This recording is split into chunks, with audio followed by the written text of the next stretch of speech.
What's Wrong with Women, book by Marek Kotonski. Chapter 3. Why Women Love Bad Guys. I'm afraid of mediocrities. They terrify me. I'm tormented by their vision of the world, their stupidity called wisdom, and their ceaseless pursuit of happiness. Their egos are insatiable. When you get to know the structure of your psyche, when you know, feel, and understand that you cannot experience happiness and fulfillment, then you have reached a stage where you can look further and deeper. Mediocrities remain on the level of searching for their other half, making money so they can kick the neighbors' asses with their new BMW and building muscle mass endlessly. They call excitement and relief preceded by inhuman exertion, happiness, desire, love, and their potential to produce offspring, eternity. Braying of the jackasses. Mediocrities are jackasses, and they won't change into lions by roaring. In fact, the louder they roar, the more they sound like braying donkeys. I'm well aware of this, as I myself was a jackass for many years, and my opponents claim I still am. Ego is a demonic mask concealing your true face.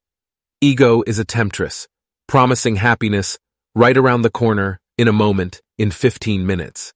As you yourselves have no doubt noticed, these are empty promises, flowers that quickly wilt. As soon as you turn around, she'll steal the most valuable thing you have, your time, which you have less and less of. And as soon as you realize your latest goal was nothing but a mirage, your ego will give you another to pursue. How much time will you lose in this wild goose chase? Do good husbands give happiness? The rogue charms a woman by arousing in her ego not only the desire to change him into a good and obliging husband, but also the delusion that she'd be happy if she did. So here we have the entire secret of rogue appeal. It lies not in their nasty, boorish personality, but in the promise of happiness that women, female asses, get from their egos.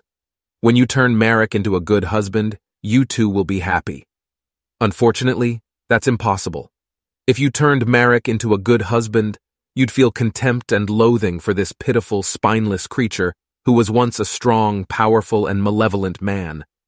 Several centuries of relative civilization have not eliminated the memory of the alpha male, the blood-spattered hunter and brutal ruler of cave pussy, from the female genome. I love women more than my own miserable life.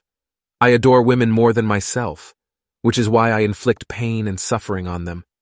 I do so out of a superhuman love which few ladies are able to experience deeply in their hearts. You cry when I insult or whip you, when I eat through your refrigerator or empty your wallet, because you feel deep down inside that I am motivated by selfless, enlightened love of the highest kind. Your ego says, he dropped in, stripped my pantry and bank account bare, broke my heart, left my intimate areas sore, covered in a strange rash. But your heart and soul know better, since their senses are created from love and clad in passion. Holy cows and monkeys. If women got everything they desired, they would be in for a terrible shock. Disillusionment is a very unpleasant feeling. The ego cannot experience happiness, because satisfaction and fulfillment are also serenity, soothing. The fact is, the ego doesn't really exist.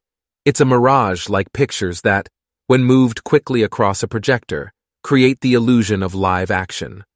The more quickly the pictures move before your spiritual eye, thoughts, desires, fears, the greater the strength of your ego. The more slowly the pictures move, the greater your fulfillment, peace, and harmony, until you see that your ego, that is, what you consider to be yourself, simply does not exist. So what exists? What is experiencing and feeling? The real you outside your ego, outside those ridiculous traditions, conditions, rules. One man worships cows, another monkeys, another crosses, yet another menorahs. A wretched tiny planet lost in the darkness of space, divided into squabbling countries, cities, districts, and streets. My God!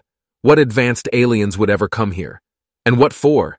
To visit such fools who hate someone because he lives on another street, roots for another team, or was born in another country. A beautiful example of how the ego works. Anna. I regret very much having slept with my husband before we got married. Even though my husband was the first man I ever had, and nearly 20 years have passed since the wedding, I am troubled by a feeling of shame and loss of something priceless. Everything looks in order here. From what Anna writes, I take it her husband doesn't drink, doesn't beat her, no doubt works long and hard to provide for his family, so everything's fine.